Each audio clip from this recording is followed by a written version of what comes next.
Right, welcome back to a new video. How did the world react to the unification of Germany? Let's find out. The 19th century saw many countries pop into existence as nationalist movements sprang up across the world. Few had as much of a lasting impact as the creation of Germany, which not only saw the birth of a new nation, but the rise of a great power. And given the power that this new country held, how did other states react to its creation? How did the world's great powers react to the birth of Germany? As you'll likely know, Germany came into existence after the North German Confederation and these smaller German-speaking states won a war against France in 1870. Okay. After the collapse of the French army, German leaders gathered in Versailles and proclaimed the creation of the German Empire.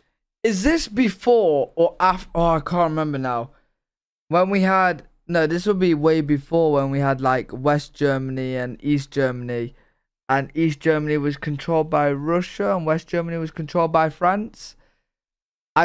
This must be before, right? With the North German leader and Prussian king when they had like the German wall up and everything as its emperor. As such, you'll guess that the French reaction was one of anger, mostly because of the embarrassing defeat and occupation thing, but also because this new Germany took with it a part of France in the form of Alsace-Lorraine. That said, there was nothing they could do to oppose it, and frankly, they had their own problems. In the north, the British position was mixed. On the one hand, France had just lost a thing which would never not be funny. On the other hand, sheer panic, because there was now a new threat to British power. Prime Minister Gladstone denounced the unification and tried to get countries like Sweden, Norway, Denmark and Belgium on board. Shockingly, none of these wanted to upset the new major power sitting right next to them, and so they said nothing. As such, Britain grumbled but understood that it was a done deal. And now, many in government saw that Germany, not France or Russia, would be the main threat from now on, and for many that meant war was soon to follow. To Germany's south, the Austro-Hungarian Empire wasn't too pleased about this development. It had just lost a war to Prussia 5 years earlier, and given the number of German-speaking people living in the empire, there were fears that they would be on the receiving end of any future German expansion.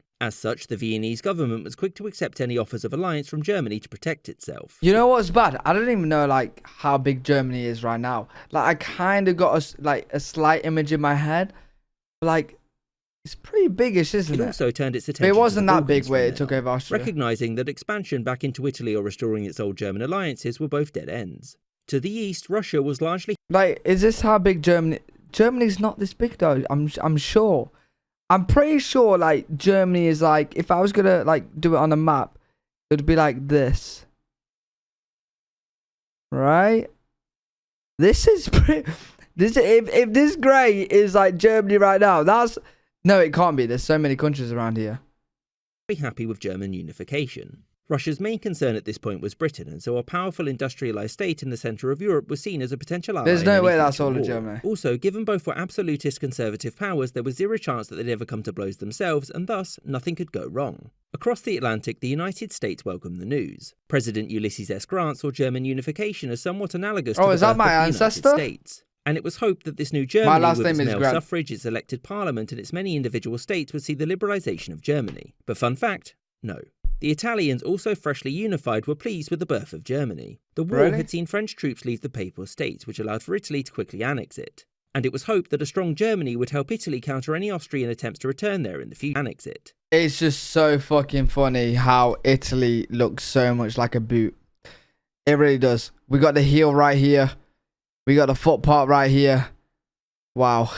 And it was hoped that a strong Germany would help Italy counter any Austrian attempts to return there in the future. And one thing that most nations had in common when thinking about German unification was the sheer surprise at how quickly France had lost. It wasn't just the creation of a new large economy or cultural centre. It was the birth of a massive military power, whose friendship could change the balance of power in Europe forever after. A fact which the new Germany was well aware of. I hope you enjoyed this episode and thank you for watching. Right, pretty interesting. Enjoyed that one. I always enjoy these little nice short history matter videos. They're really good. Hopefully you guys enjoyed it too. If you did, make sure you leave a thumbs up. Make sure you subscribe for more content. And I'll see you guys in the next video.